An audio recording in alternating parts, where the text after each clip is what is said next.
Bagaimana seharusnya langkah kepolisian mengusut kasus ini? Kita akan bahas bersama Ketua Harian Kompolnas Irjen Pol Purnawirawan Beni Mamoto. Selamat sore, Pak Beni. Baik, Pak Beni, informasi yang kami terima terduga pelaku sampai saat ini hanya dikenakan wajib lapor. Anda sendiri melihatnya seperti apa penanganan kasus ini? Ya, kalau melihat peristiwanya, eh, jaraknya sampai dengan saat ini belum selesai, tentunya ini termasuk terlalu lama ya, karena ini hanya kasus kecelakaan yang pembuktiannya, penyidikannya itu jauh lebih mudah, tidak terlalu kompleks. Karena ada saksi-saksi yang melihat, kemudian mungkin CCTV, ataupun mungkin ada orang yang sempat merekam dan sebagainya. Jadi rentang waktunya kalau menurut saya terlalu lama. Kemudian saya juga dengar bahwa memang ada proses mediasi berkali-kali tetapi tidak kunjung selesai, tidak ada kesepakatan.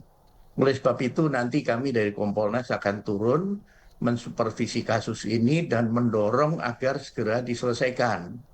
Saya dengar besok, kalau nggak besok atau lusa akan ada gelar perkara. Nah, diharapkan dari gelar perkara itu nanti apabila sudah tuntas, sudah selesai, maka segera diputuskan untuk tindak lanjutnya apa.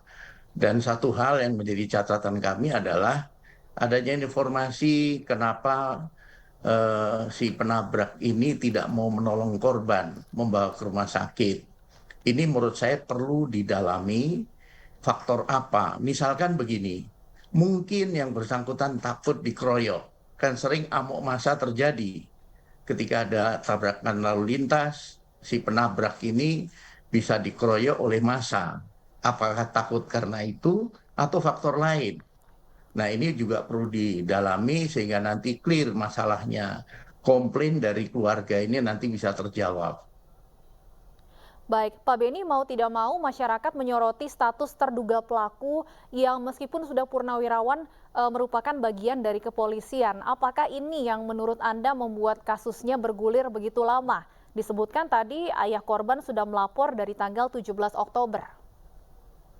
Betul, tentunya publik akan melihatnya dari kacamata itu. Mentang-mentang pensiunan polisi, kemudian diperlakukan istimewa dan sebagainya. Nah, oleh sebab itu pihak yang menangani dalam hal ini Polres Jakarta Selatan harus menjelaskan ke publik. Sebagai contoh, berapa kali mediasi dilakukan, kemudian berapa lama rentang waktunya, supaya publik tahu bahwa ini agak lama karena ada proses mediasi. Sehingga clear masalahnya. Kemudian soal penahanan dan sebagainya, wajib lapor. Ini juga perlu dijelaskan kepada publik. Nah, menyangkut masalah yang bersangkutan, ada yang menanyakan apakah ini petinggi, tidak. Ya, pangkatnya AKBP, pensiunan. Jadi tentunya apa? Saya berharap bahwa kasus ini nantinya secepatnya bisa ada keputusan di Senin atau Selasa Hmm. nanti. Baik, artinya bolanya saat ini ada di Polres Jakarta Selatan ya Pak Beni. Apakah artinya Kompolnas akan memastikan terduga pelaku ini dipidana jika memang unsur pidananya terpenuhi, Pak Beni? Betul, jadi nanti hasil gelar itulah akan disimpulkan lah ya. Nanti pembuktiannya gimana, penerapan pasalnya gimana. Kami akan mengawasi, kami akan turun untuk nanti mensupervisi, untuk meyakinkan publik bahwa penanganannya sudah sesuai prosedur, profesional, dan tentunya dalam hal ini bisa memenuhi harapan publik. Kalau untuk bentuk pertanggungjawaban dari terduga pelaku kepada keluarga dari korban sendiri, menurut Anda seharusnya seperti apa, Pak Beni?